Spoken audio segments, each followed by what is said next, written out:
Hi folks, what we're going to do today is we are going to look at something called a switch statement. A switch statement is much like a nested if statement but slightly more efficient, and let's have a look how. So what we're going to do from our event begin play is we're going to drag out and type the word switch, just like so.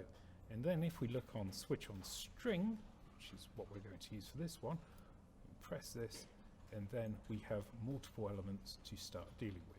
What you have is your selection, which is basically the data that you're putting into this, and then you're going to have the pins, which are your array elements, which be the data coming out of it.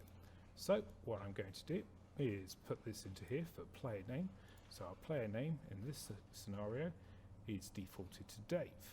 So I'm going to add a pin, I'm going to change the array element here and call it Dave, just like so. I'll add another one in for fun, call it Bob, and another one and call it Alex.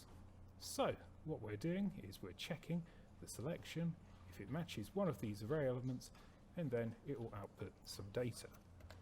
Just to be sure, we're going to put some strings in. So we're going to set this one to 1, Bob to 2, Alex to 3,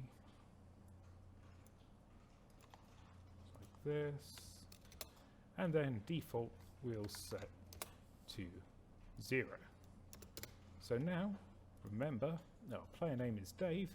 If I compile this and run it, it should say 1 at the top there, because it's finding the data within the switch statement for Dave and then outputting this string.